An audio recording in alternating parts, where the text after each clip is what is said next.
예배는 싸움입니다 라고 하는 제목으로 같이 말씀 나누도록 하겠습니다. 지금 우리는 예배에 대한 말씀을 나누고 있습니다. 예배가 우리의 목적입니다. 예배는 희생입니다. 예배는 안식입니다 라고 하는 이야기들을 하고 여기까지 왔고요. 오늘은 예배는 싸움입니다 라고 하는 제목으로 말씀을 나누려고 합니다. 오늘 이 제목을 정한 다음에 아마 제목을 들었던 분들 중에는 아마도 이 제목이 좀 뭔가 이상하지 않느냐, 예배가 목적이다, 희생이다, 예배가 안식이다 라고 하는 말은 참 개연성이 있는 말 같은데 예배가 싸움이라니 좀 개연성이 없는 제목 아닌가라고 하는 질문을 가질 수 있겠습니다. 오늘은 이 개연성이 잘 느껴지지 않는 이 정의가 왜 꼭 필요한가에 대해서 같이 말씀을 통해서 살펴보도록 하겠습니다. 자신을 신자라고 주장하는 분들 가운데 거짓 신자가 있을 수 있습니다. 저는 이 말씀을 여러 번 여러분에게 전했는데요. 정말 예수님께서 분명히 비유를 통해 말씀하실 때 하늘에서 좋은 것들이 뿌려졌고 그 좋은 것들이 자라고 있는 밭에 밤에 몰래 사단이 와서 이 가라지를 뿌리게 되고요. 이 알곡과 가라지가 함께 자라는 곳, 이곳이 교회다, 공동체다라고 말씀하고 있기 때문입니다. 참된 성도들이 있는 교회 안에, 그 공동체 안에 거짓된 신자, 참되지 않은 신자도 존재할 수 있다라고 말하고 있는 것이죠. 그래서 우리는요, 우리 스스로 내가 정말 참된가, 내가 진짜 성도인가 라고 하는 질문을 해야 할 때가 있고요. 그런 질문에 대해서 좋은 기준을 가지고 있어야 합니다. 이 도널드 휘트니라고 하는 분은요, 당신의 영적 건강을 진단하라라고 하는 책에서 참된 신자됨을 확인할 수 있는 기준을 하나님에 대한 갈망이라고 말하고 있습니다. 그 얘기를 인용해 보도록 하겠습니다. 어떤 사람이 하나님을 갈망할 때 그가 그렇게 하도록 만드는 것은 그 사람 안에 있는 비밀스러운 생명이다. 본성대로라면 그는 하나님을 그토록 갈망하지 않을 것이다. 육적인 상태로 남아있으면서 하나님을 목말라 하는 사람은 아무도 없다. 새롭게 되지 않은 사람은 하나님보다 더 빨리 다른 것을 갈망한다. 하나님을 갈망한다는 것은 거듭난 본성의 증거다. 그것은 영혼 안에서 일어나는 은혜의 역사다. 그것에 대해 감사해야 한다라고 말합니다. 다시 말하면요, 하나님을 향한 갈망, 그것이 있어야지만 참된 성도다라고 말하고 있습니다. 하나님을 알고 싶고 만나고 싶고 배우고 싶고 따르고 싶은 마음이 우리의 마음 가운데 있는가? 그 목마름, 그 갈망함이 있어서 그 갈망과 목마름을 쫓아 우리가 사는가라고 물어봤을 때 그 목마름이 있다면 참된 신자고 그것이 없다면 그는 거짓이다라고 하는 말을 하고 있는 것이죠. 그럼 이 갈망이라고 하는 이 표현을요, 예배라고 하는 말과 연결해 가지고 저희는 생각해 볼 수 있겠습니다. 여러분 한번 스스로에게 질문을 해보시면 좋겠는데요. 여러분은 몇 주 동안 예배를 드리지 않는 상황이 되면 어떤 일이 경험되고 일어날까라고 하는 질문입니다. 내가 한 달 정도를 교회의 공적인 예배 가운데 참여하지 말아야지라고 결정을 하고 한두 달 정도를 예배하기를 쉬게 되면 어떤 일이 일어날까요?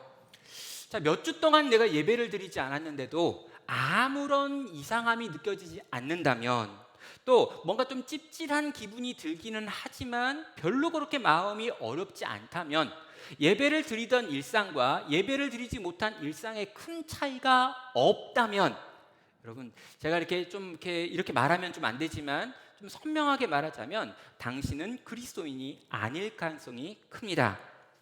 그럼 단호하게밖에 말하지 못하는 부분이 이 부분이에요. 이제까지 당신이 정말 신자라고 여겼다면 그건 착각입니다. 기독교적인 문화 속에서 자라왔기 때문에, 또 기독교적인 문화의 영향 속에 있기 때문에 예수님과는 아무 관계가 없으면서 문화적으로 그리스도인이었던 분이라면 이런 일들이 가능하지만 참된 그리스도인은 결코 그럴 수 없기 때문입니다. 여러분, 진짜 성도는요, 몇 주간 예배를 드리지 못한다라고 하는 상황 자체에 일단 충격을 받습니다. 이 말을 듣는 순간 슬픔과 고통이 밀려올 수밖에 없는 거죠. 예배를 드리지 않는 삶을 생각해 본 적이 없기 때문입니다. 예배 없이 어떻게 살 수 있나요? 라고 하는 질문이 터져 나오는 것이죠. 생각만 해도 숨이 막힙니다. 내가 사랑하는 주님을 온 공동체와 함께 만나는 주일이 없다는 것, 함께 우리가 무언가 하나님을 예배하지 못한다는 것, 찬양하고 기도하고 말씀 듣지 않는다는 것이 쉽게 내 마음에 내키지 못한다는 것이죠. 아니, 목사가 주일날 설교 시간에 여러 가지 은혜로운 말을 해야지 왜 저런 말을 할까라고 생각을 하면서 화를 내는 것이 참된 성도의 반응일 거라는 것입니다. 예배가 우리에게 얼마나 중요한지 알고 있다면, 아는 것을 넘어 느끼고 있다면, 그 예배를 그렇게 소중하게 여기고 있다면 당신은 참된 성도일 가능성이 많은 것이죠. 예배가 무너지면요, 우리 인생의 가장 중요한 목적, 최고의 가치가 무너지는 것입니다. 예배가 무너졌다는 것은요, 나를 위하여 희생하신 우리 주 예수 그리스도의 희생을 더 이상 듣고 배울 수 없다는 것이죠. 예배가 무너졌다는 것은요, 일상의 힘에 끌려가며 안식을 잃어버리는 것을 의미합니다. 그럼 예배가 무너지면은요, 성도가 더 이상 성도로 살 수 없다라고 예배에 대해서 말하고 있는 것입니다. 그래서 우리는요, 이 예배를 지켜야 되는 것이지요. 여러분, 이 예배를 지키고 예배를 보존하고 이 예배의 성격이 흔들리지 않도록 하는 것, 이 모든 것이 예배를 지키는 적극적인 행동이기 때문에 저는 이 예배를 지켜야 된다, 이 예배를 위한 싸움이 있다라고 여러분에게 말씀을 드리는 것입니다. 그래서 저는요, 오늘 이 말씀을 준비하면서 제목을 예배는 싸움입니다 라고 정한 것이죠. 과연 우리에게 어떤 싸움이 필요한 걸까요? 우린 무엇랑 싸워야 되는 걸까요? 또 어떻게 싸워야 되는 걸까요? 여러분, 아담의 큰아들 가인이요, 희생제물이 없는 예배를 하나님께 올려드렸습니다. 그때 하나님께서는요, 이 희생이 없는 예배를 받지 않으셨고요, 하나님을 예배한다고 했지만 하나님이 원하시는 방법으로 나오지 않았던 이 가인의 예배를 거부하시는 방식으로 이 예배를 거부하는 하나님의 뜻을 보이셨습니다. 그때 가인은 이 예배에 대하여 진지하게 고민하고 다시금 하나님이 원하시는 방식으로 나가고 회개하고 돌이켰어야 되는데 그렇지 않았죠. 거짓된 예배에서 파생되어 나오는 것이 당신의 동생을 죽이는 살인 사건이었습니다. 하나님께 드리는 예배라고 해서요, 모두 다 하나님이 받으시는 게 아닌 것을 보게 되지요. 그리고 이런 일들은 반복해서 계속해서 구약에서 일어났고요, 신약에서도 일어났던 것을 보게 됩니다. 가장 유명한 하나님께 드려진 거짓된 예배의 예를 보면요, 출애굽기에 나와 있는 이스라엘 백성이 시내산에서 드린 금송아지에게 드린 예배가 있겠습니다. 출애굽기 32장입니다. 백성이 모세가 산에서 내려옴이 더딤을 보고 모여 백성이 아론에게 이르러 말하되, 일어나라, 우리를 위하여 우리를 인도할 신을 만들라. 이 모세 곧 우리를 애굽 땅에서 인도하여 낸 사람이 어찌 되었는지 알지 못함이니라. 아론이 그들에게 이르되, 너희의 아내와 자녀의 귀에서 금고리를 빼어 내게로 가져오라. 모든 백성이 그 귀에서 금고리를 빼어 아론에게 가져가매 아론이 그들의 손에서 금고리를 받아 부수어 조각칼로 새겨 송아지를 형상을 만드니, 그들이 말하되, 이스라엘아, 이는 너희를 애굽 땅에서 인도하여 낸 너희의 신이로다 하는지라. 아론이 보고 그 앞에 제단을 쌓고 이에 아론이 공포하여 이르되, 내일은 여호와의 절일이니라 하니, 이튿날 그들이 일찍이 일어나 번제를 드리고 화목제를 드리고 백성이 앉아서 먹고 마시며 일어나서 뛰놀더라 라고 말하고 있습니다.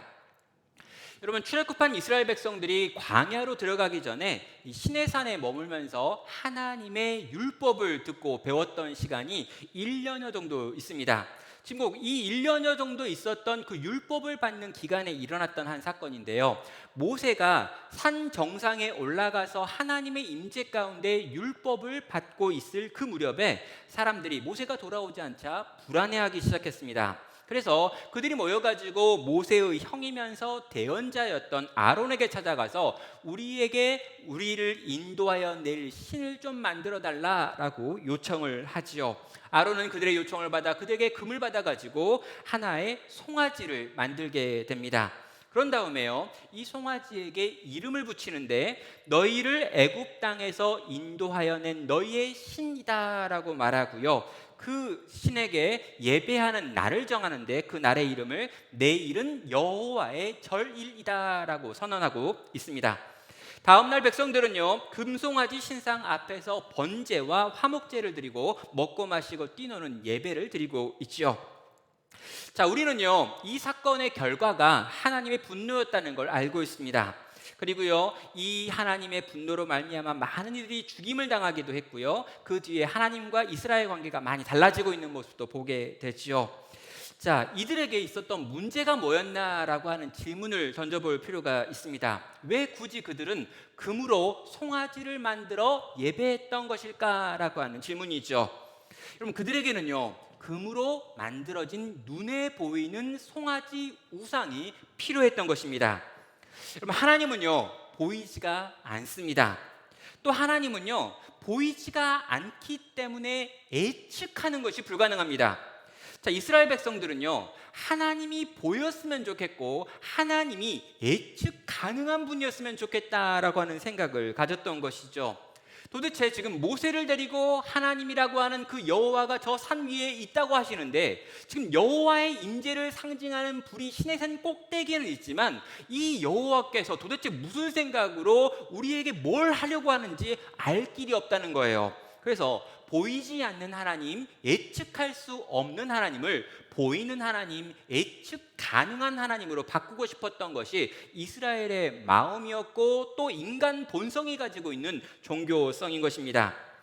자, 그들이 만들어낸 것을 보면은요, 그들은 금으로 송아지를 만들어내고 있습니다. 그리고 그것이 그들이 가지고 있는 신에 대한 기대를 표현하는 것이었죠. 송아지는요, 농경사회에서 풍요를 상징합니다. 거기다가 이 송아지는 금으로 만들어지기까지 했죠. 금 역시 상징하는 것이 풍요입니다. 자, 이 송아지의 이름을 여호와라고 부르고 있고요, 이 송아지가 우리를 애굽에서 건져낸 신이다라고 말하고 있긴 합니다. 그러나 여호와라고 하는 이름은 갖고 있지만 이 금송아지의 특징은 뭐냐면 우리에게 풍요를 가져다 주는 눈에 보이는 신이라고 하는 특징인 것이죠. 여러분, 그들은 풍요를 원했고요, 예측 가능하기를 원했고요, 자기들이 농경을 하게 될 때 그 농경을 도와줄 어떤 신이 우리가 믿는 신이었으면 좋겠다라고 하는 것을 이 신상을 통해서 지금 표현한 것입니다. 이것을요, 신약의 표현으로 바꾸면은요, 이 금송아지는 다시 말하면 만몬, 재물, 풍요를 상징하는 또 다른 이름이 되는 것이죠.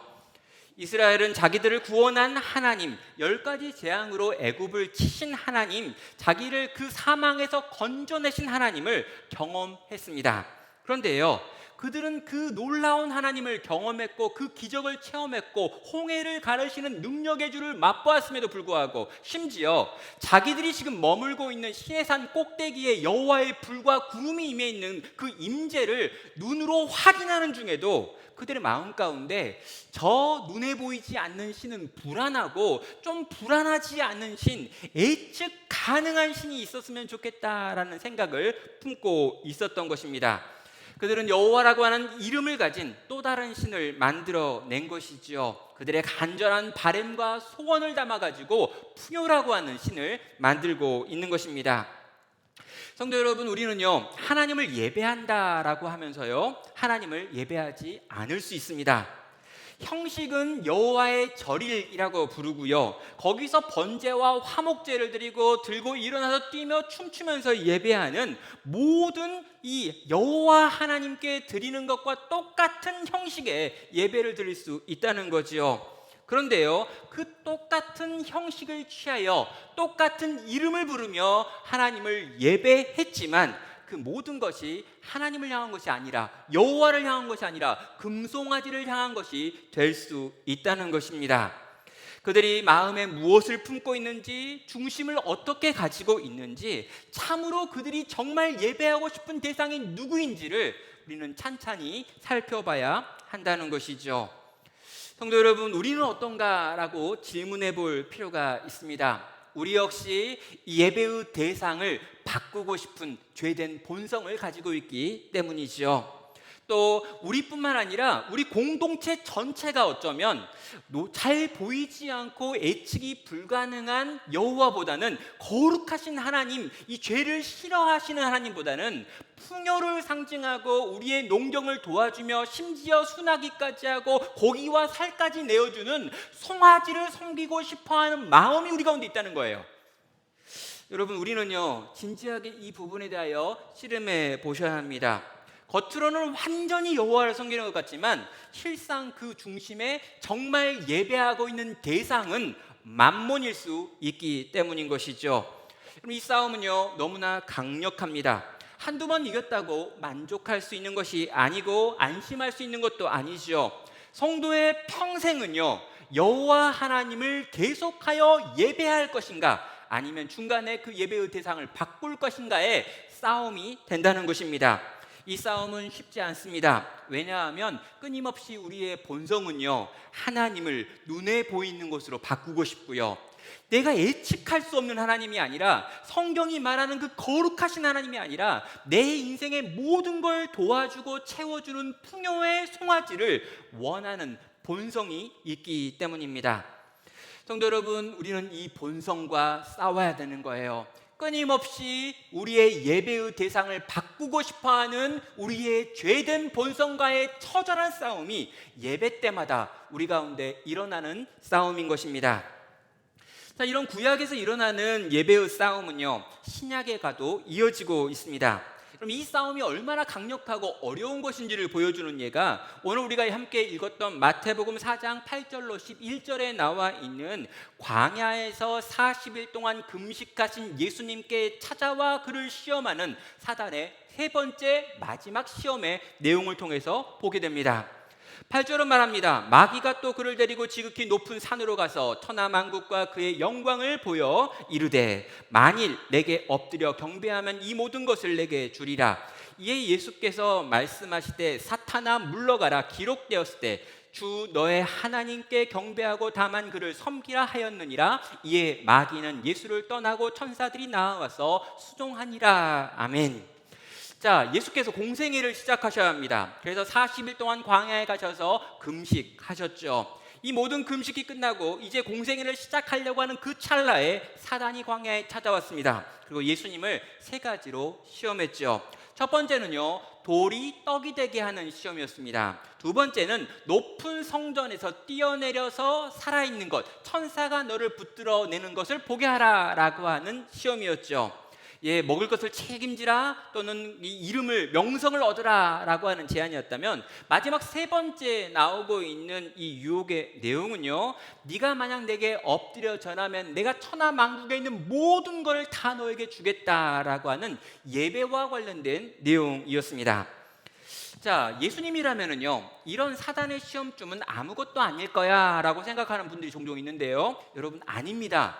여러분, 예수님에게 사단의 시험이 아무런 유혹도 근심도 되지 않는 것이었다면요 이걸 굳이 기록할 필요가 없다는 거죠. 여러분, 인간의 몸을 입은 예수님께 사단이 하고 있는 첫 번째, 두 번째, 세 번째 시험은 다 아주 치명적이고 유혹적인 것들이었습니다. 이것들 하나하나가 예수님조차도 힘들게 통과해야 될 문제들이었다는 거죠. 왜요? 인간의 몸을 완전히 입으시고 인간이 받는 모든 유혹을 당하시고 인간이 가지고 있는 모든 성정을 다 가지신 채로 이 시험을 통과하셔야 했기 때문입니다. 그래서요 예수님께서는 이 신명기에 있는 말씀을 가지고 첫 번째, 두 번째, 세 번째 이 유혹들을 이겨내고 있는데요, 이 사단이 첫 번째 유혹보다 두 번째 유혹을 더 강력한 걸 사용했겠고, 그렇다면 세 번째 유혹은 사단이 사용할 수 있는 시험과 유혹 중에 가장 강력한 것일 것입니다. 그렇다면 이 세 번째 유혹의 내용이 과연 무엇입니까? 나에게 찾아와 나에게 무릎을 꿇고 나 한 번만 엎드리면 내가 이 천하만국에 있는 모든 것들과 여기에 속한 것들과 여기에 있는 모든 영혼들을 다 너에게 주겠다라고 하는 약속입니다. 여러분, 이게 왜 유혹이 될까요? 왜 이게 예수님을 흔들리게 만들 만한 유혹거리였을까요? 여러분, 예수님의 계획이 무엇입니까? 이 천하만국에 있는 모든 영혼들, 특별히 하나님께서 택하신 모든 영혼들을 이 죄와 사망으로부터 생명과 성령의 법으로 옮기는 역사, 이 죄인을 의인으로 만드는 역사를 행하시려고 그분이 이 땅 가운데 오셨습니다. 그런데요, 그분이 그 일을 성취하는 방식이 뭐냐면 대신 십자가에 달리셔서 모든 죄와 그 죄의 형벌을 자기 온몸에, 자기 온 영혼에 부으시는 것이죠. 하나님과 끊어져 단절되어지는 그 비참한 고통을 경험하고 그 고통을 통과하심으로 우리를 살려내시는 것이 그분의 계획이었습니다. 그런데 사탄이 와가지고 하는 말이 뭐냐면요, 네가 그냥 나한테 무릎을 한번 꿇기만 하면 돼, 나한테 고개를 한번 숙이면 내가 이 모든 영혼들 다 줄게 라고 지금 제안하고 있는 것입니다. 예배의 대상을 바꾸기만 하면, 네가 나를 한 번만 예배하면 내가 모든 걸 다 줄 거고, 너는 그런 고통이나 그런 십자가나 그런 아픔을 통과하지 않아도 네가 얻고 싶은 그 모든 걸 얻을 수 있어 라고 하는 것이 사단이 하고 있는 세 번째 유혹의 내용인 것입니다. 사단은요, 이렇게나 예배받기를, 이렇게나 경배받기를 원했던 것이죠. 여러분, 우리의 본성도요, 하나님을 예배하기보다 다른 걸 예배하고 싶은 마음이 있습니다. 그런데 이런 우리의 본성을 너무나 잘 알고 있는 사탄이 가장 원하는, 그리고 가장 잘 사용할 뿐만 아니라 가장 강력한 무기로 가지고 있는 것이, 그 예배의 대상을 바꿔서 자기를 예배하면 이 세상 모든 걸 다 주겠다라고 지금 약속하는 것입니다.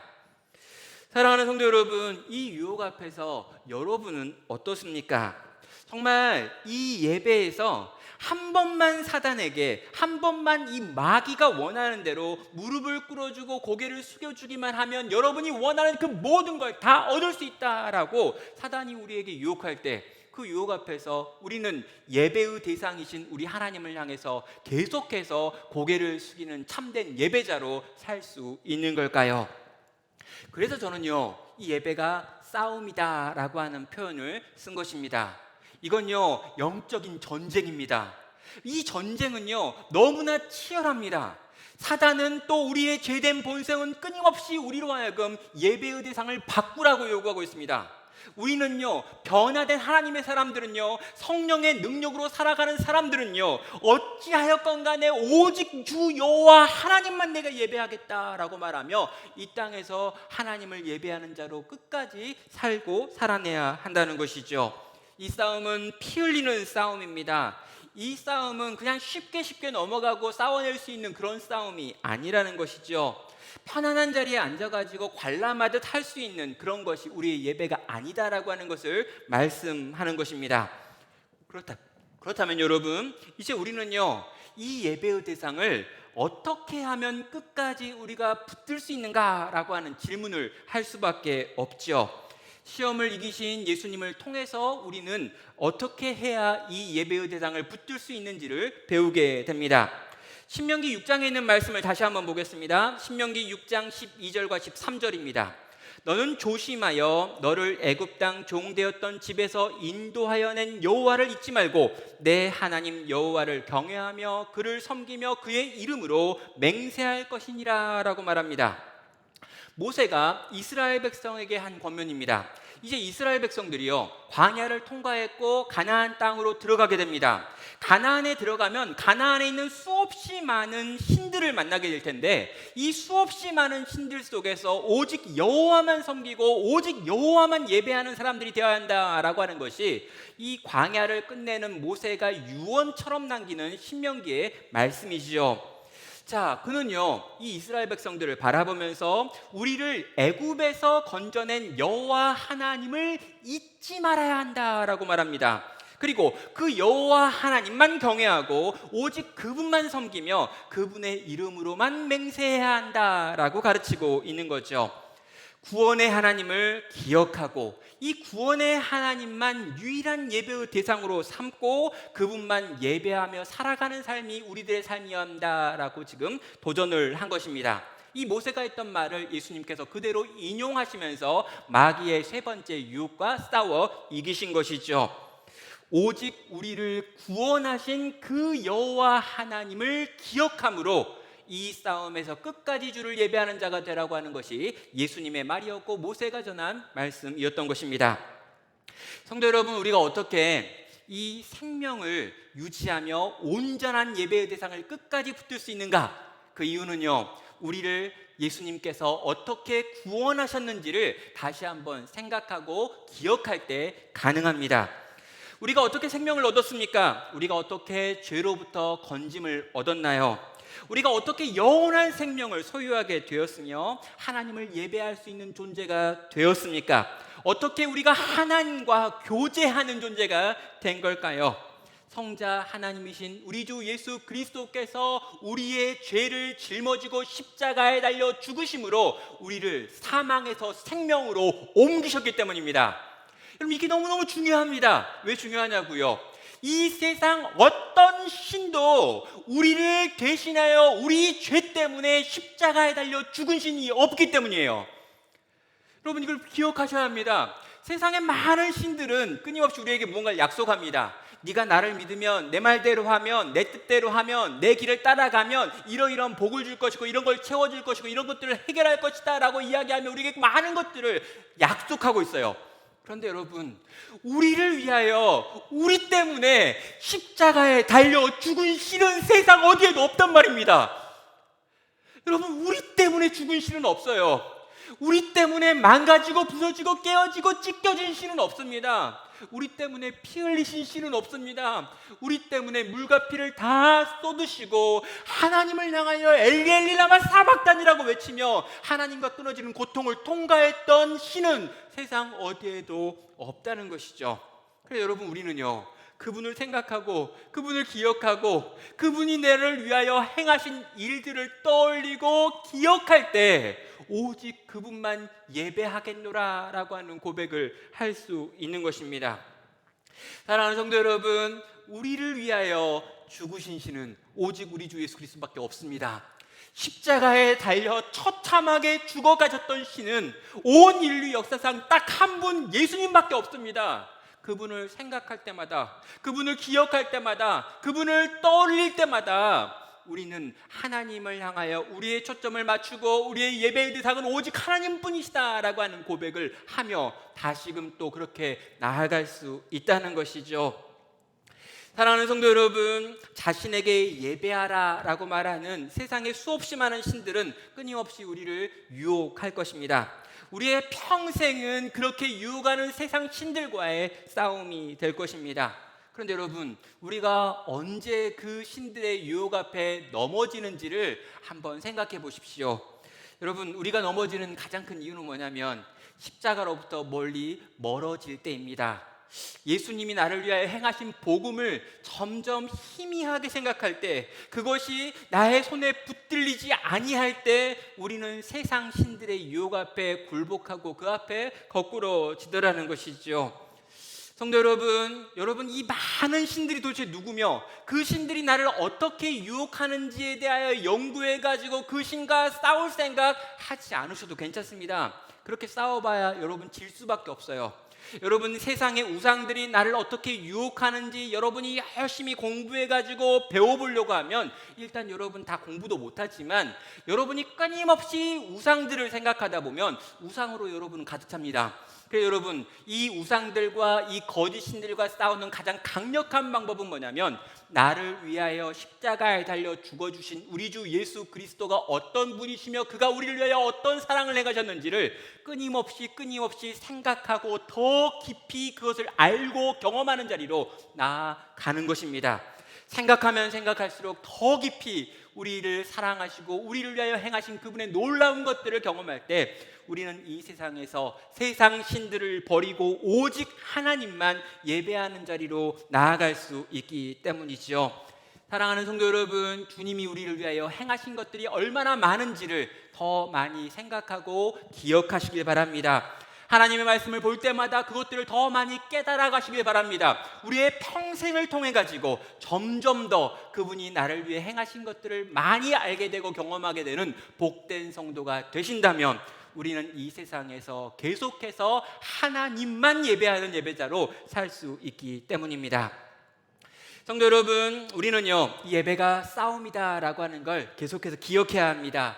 우리가 주님을 끊임없이 생각하지 않는다면 무너지고 미끄러진다는 걸 생각하셔야 되죠. 심지어 예배당에 나와 예배를 드리고 있는 동안에도 우리는 이 예배 가운데 하나님을 예배하지 않고 다른 걸 예배할 수 있는 존재임을 기억하셔야 합니다. 정신을 차리고 긴장하지 않으면 금세 잠들어 있는 날을 발견하지요. 실제로 졸기도 하고요. 깨어 있기는 하지만 영원히 자고 있는 사망의 잠에 빠져 있는 상태가 될 때도 있습니다. 성도 여러분, 우리는 이 예배가 싸움이라는 것을 기억해야 되고요. 이 예배의 치열함 속에서 계속해서 영적 전투를 예배 안에서 싸워내야 합니다. 여러분, 그런 의미에서요, 우리가 드리고 있는 이 예배 안에 있는 각각의 요소들이 가지고 있는 영적인 싸움의 내용들을 한번 생각해 볼 필요가 있습니다. 일단 여러분이요, 이렇게 예배하러 나온다, 또 예배하러 그 시간에 화면을 켠다라고 하는 것이 갖는 의미가 뭘까요? 일주일에 한 번 있는 주일날 여러분이 예배하기 위하여 시간을 떼어놓고 있다, 또 여러분이 움직이고 있다라고 하는 것이 갖는 의미가 뭘까요? 이것은요, 일상이라고 하는 이 강력한 폭력, 더 많이 일하고 더 열심히 일해야 잘 살 수 있다라고 말하는 이 세상의 힘과 싸우는 안식의 방법입니다. 주일날 우리가 하나님을 예배하는 것은 일상을 멈추는 것, 쉬는 것으로 우리는 일상의 폭력과 맞서 싸우고 있는 것이죠. 좀 찬양을 생각해 볼까요? 그럼 마음속에 가득한 부정적인 생각들과의 싸움이 찬양을 통해서 우리 가운데 일어나는 싸움입니다. 그럼 예배당에 올 때 우리는 어떤 생각을 합니까? 예배를 드리기 전에 우리는 수없이 많은 생각들을 가지고 있습니다. 걱정과 근심과 두려움들이 가득하지요. 그런데요, 그런 우리들을 보고 찬양을 하라고 합니다. 그럼 찬양이 나옵니까? 찬양이 안 나와요. 우리 마음이 복잡한데 지금 나는 굉장히 심란한 상태로 예배당에 왔는데 저 앞에서 찬양을 인도하는 사람이 아주 밝고 희망찬 노래를 부른다면 그 노래 따라 부르는 게 쉽냐는 거죠. 없습니다. 어렵습니다. 그런데요, 우리는 그 노래를 따라 부르며 하나님께 곡조 있는 마음의 고백을 올려드리고 기도를 올려드리는 찬양의 시간을 갖는 것이죠. 왜 그렇습니까? 내 마음 가운데 있는 모든 부정적인 것보다 우리 하나님께서 나를 위하여 행하신 것들이 너무나 놀랍고 위대하며 그것은 마땅히 찬양받기에 합당합니다 라고 하는 내 마음속에 있는 내 생각 가운데 있는 모든 부정적인 것과의 싸움이 찬양 속에서 우리 가운데 일어나는 싸움인 것입니다. 기도는 무엇입니까? 우린 기도하기 전에 눈을 감습니다. 보이는 세상이 주는 메시지들과 싸워서 보이지 않는 하나님의 메시지를 듣겠다라고 하는 것이 기도가 보여주고 있는 싸움의 방식이죠. 여러분, 우리가 눈을 감아요. 근데요, 눈을 감으면 어떡합니까? 이 어렵고 힘들고 무서운 세상 속에서. 여러분, 서울 가면 눈 깜빡거리면 안 됩니다. 왜요? 코를 베어가거든요. 여러분, 예배 시간에 눈을 감고 기도하는 이 시간은 굉장히 무서운 시간입니다. 그런데요, 우린 눈을 감고 기도하죠. 왜요? 보이는 세상이 아니라 보이지 않는 우리 하나님이 나를 지키시고 보호하신다라고 하는 것을 믿고 고백하면서 눈을 감는 것입니다. 보이는 세상에서 들려주는 메시지보다 보이지 않는 하나님께서 우리에게 주시는 말씀이 더 중요하고 더 강력하다라고 하는 것을 믿는 믿음을 기도할 때 눈을 감음으로 우리는 드러내고 표현하고 싸우고 있는 것이죠. 또 여러분, 헌금을 하고 있습니다. 물질이라고 하는 신을 내어놓는 싸움을 싸우고 있는 것이지요. 돈은요, 진짜 중요합니다. 돈을 벌기 위해 우리의 생명 같은 시간을 쓰고 있고요, 우리의 젊음을 쏟고 있고요, 우리의 관계를 희생하고 있습니다. 그럼 돈을 벌기 위해서 우리는 많은 걸 희생하고 있기 때문에 돈은 너무나 소중할 수밖에 없는 것이죠. 그런데요, 처음에는 돈이 도구였는데 나중에는 돈이 목적이 되어서 내 인생의 모든 것들을 돈을 벌기 위하여 써버리게 되는 경우들이 발생하는 것입니다. 그때 우리가 어떻게 합니까? 이 돈으로 하나님께 올려드리는 것입니다. 돈은 세상을 사는 모든 성도들에게 꼭 필요한 것이고 이것은 있어야 될 것이지만 나는 돈의 노예가 아닙니다. 나는 돈을 위하여 살지 않습니다. 나에겐 더 중요한 가치가 있고 가장 중요한 여호와 하나님을 위하여 살아가는 존재입니다. 그 일을 위하여 나는 돈을 벌기도 하고 돈을 쓰기도 할 것입니다 라고 하는 것을 보여주는 싸움이 우리가 헌금을 할 때 보여주는 싸움의 내용인 것입니다. 또 여러분, 설교라고 하는 건 뭘까요? 세상의 풍조와 세상의 가치관, 세계관들, 수없이 많은 세상들의 조언들이 있는데요, 이것들과 싸우는 싸움이 설교 안에서 일어나는 싸움입니다. 설교는요, 대단히 위험한 행동입니다. 전하는 자도 주의해야 되고요, 듣는 자도 명심해야 되죠. 왜 그렇습니까? 이건 세상의 소리가 아니니까요. 하나님께서 하나님의 공동체 가운데 말씀을 맡은 자라고 하는 사람을 통해서 들려주기 원하는 음성이 하나님의 말씀인 설교라고 하는 형태로 오늘 지금 여기 선포되고 있기 때문입니다. 말씀을 전하는 저는요, 정말 제 생각을 전하지 않으려고 애써야 돼요.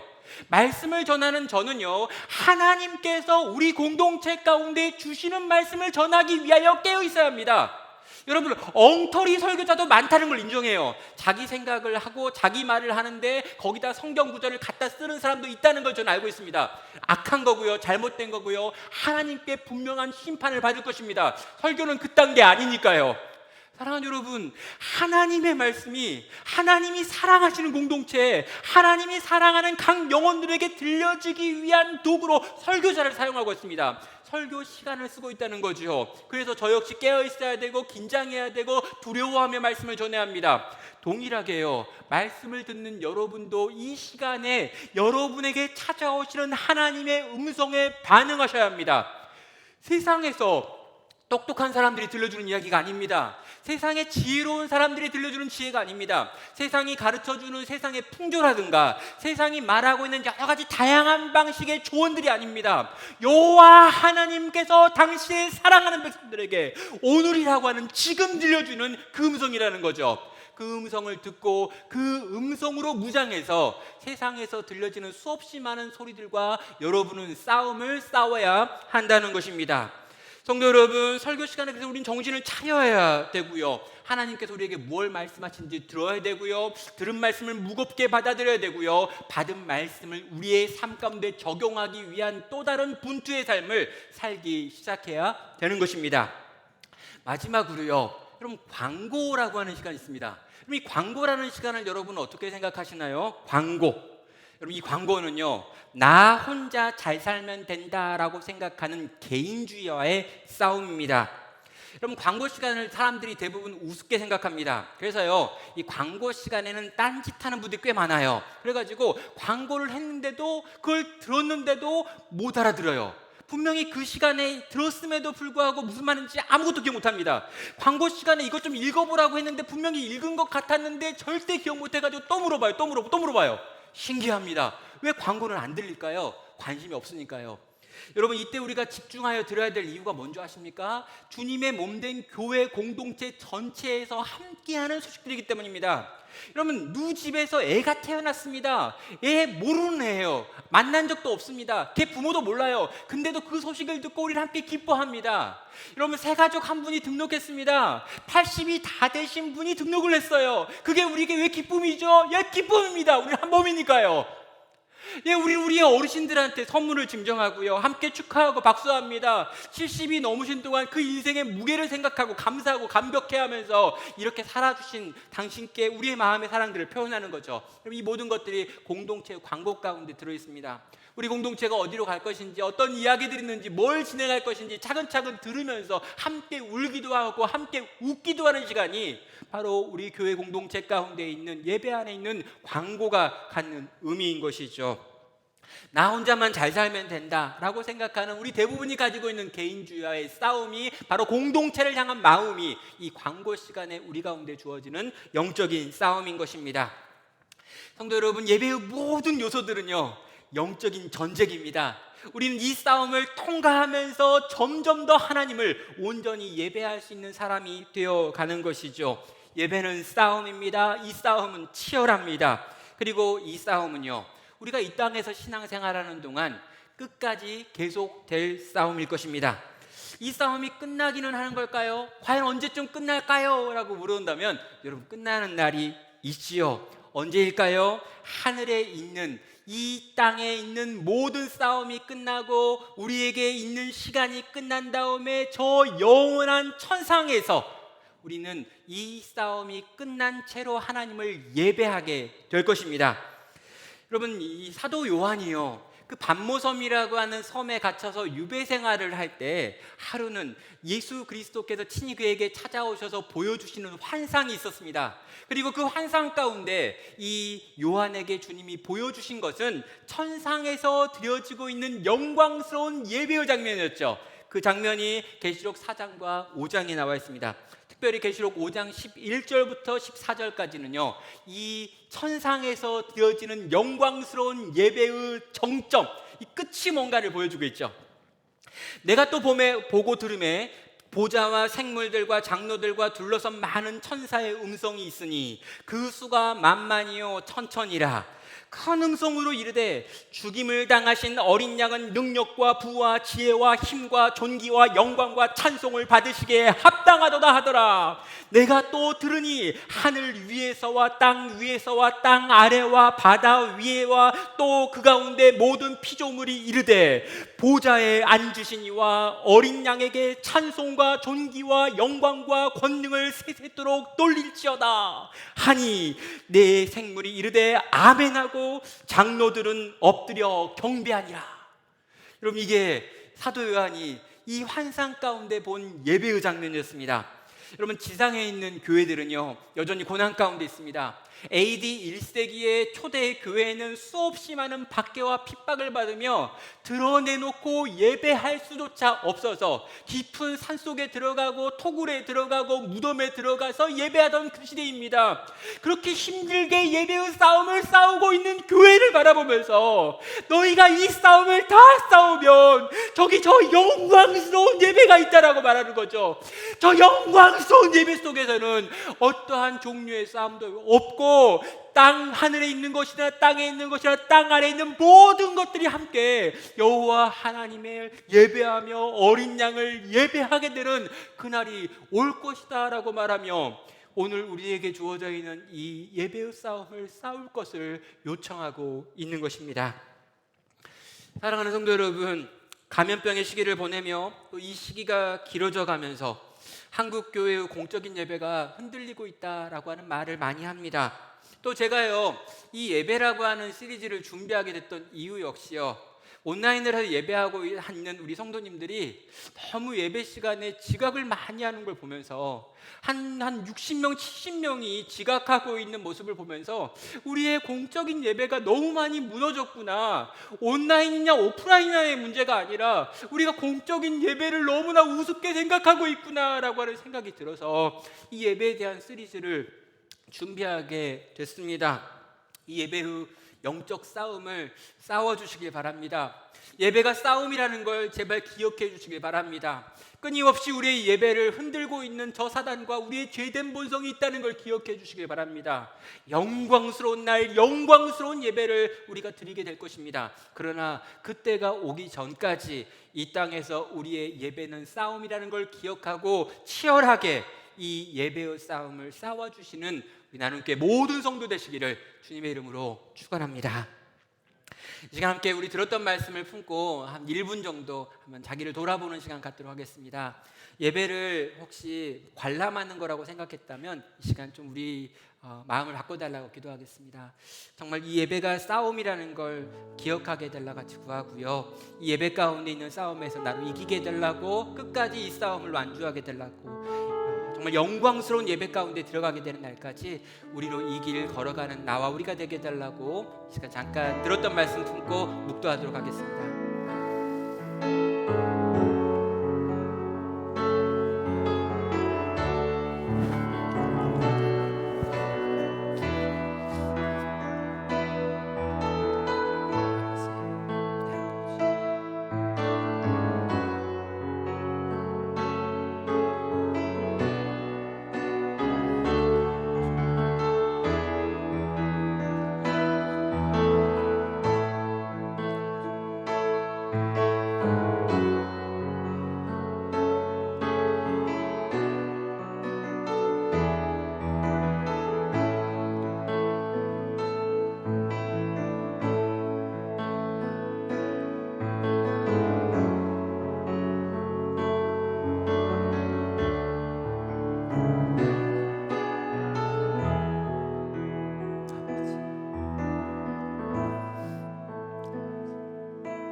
시간 우리 들은 말씀을 가지고 함께 같이 기도로 나아가도록 하겠습니다. 우리의 예배가 참된 예배가 되게 해달라고, 이 예배의 싸움을 싸우는 저희가 되게 해달라고, 또 저희 교회가 되게 해달라고, 그리고 정말 영광스러운 예배에 이를 때까지 믿음의 선한 싸움을 끝까지 싸우고 이 경주를 완주하는 저희 모두가 되게 해달라고 이 시간 합심하여 기도로 나아가겠습니다. 하나님 아버지, 우리에게 있는 이 믿음의 싸움이 있습니다. 주여 하나님 아버지, 예배의 전쟁이 있습니다. 참되신 하나님만 온전히 예배하기 위한 아버지 다툼이 우리 가운데 있습니다. 우리의 죄된 본성은 끊임없이 거짓 신들을 만들어내려 하며, 주여 하나님 아버지, 악한 마귀 사단을 우리로 하여금 끊임없이 자기가 만들어낸 신들에게 절하라고 말합니다. 끊임없이 무언가를 약속합니다. 주여 하나님 아버지, 그들로부터 우리의 눈을 돌리게 하여 주시옵소서. 우리를 위하여 죽으신 신은 오직 예수 그리스도뿐이오니, 주여 하나님 아버지, 그 예수 그리스도를 바라보게 하시며 그 주님을 바라보는 나와 우리가 되게 하여 주시옵소서. 주여 하나님 아버지, 오 하나님 아버지, 한 분요 오 하나님께 예배하는 저희를 되게 하시고 이 예배의 싸움을 싸우게 하시고 예배의 모든 순서들이 가지고 있는 의미들을 살리게 하셔서, 주여 하나님 아버지, 우리 예배할 때마다 변화되게 하여 주시옵소서. 예배할 때마다 자라나게 하여 주시옵소서. 예배할 때마다 견고해지게 하여 주시옵소서. 예배할 때마다 주님을 닮는 인생들 되게 하여 주시옵소서. 결국에 영광스러운 날에 영광스러운 예배의 날들을 경험할 터이나, 주여 그때까지 이 믿음의 싸움을 싸울 수 있는 저희 모두가 되도록 주여 은혜 베풀어 주시고 저희 교회가 되게 하시고 무너져가는 조국교회가 주여 되게 하여 주시옵소서. 오 주님 아버지, 우리 귀한 아버지, 우리 성도들, 우리 귀한 청년들, 귀한 아버지, 이 세대들 주 앞에 올려드립니다. 사랑과 은혜가 많으신 하나님 아버지, 예배의 싸움을 싸우는 저희들 되게 하여 주시옵소서. 예배의 처음부터 끝까지 곳곳에 들어가 있는 이 예배의 싸움의 요소들을 기억하며 영적 전투를 치를 수 있는 하나님의 군대들 되게 하여 주시옵소서. 이 예배의 대상을 끊임없이 바꾸려고 하는 우리의 죄된 본성과 싸우게 하여 주시옵소서. 자신에게 절하라고 하는 이 악한 마귀 사단의 유혹으로부터 우리를 지키고 보존하여 주시옵소서. 계속해서 우리 주님을 바라보고 우리 주님과 함께 주님을 예배함으로 날마다 주님을 닮아가는 저희가 되게 하여 주시옵소서. 저희 교회가 되게 하여 주시옵소서.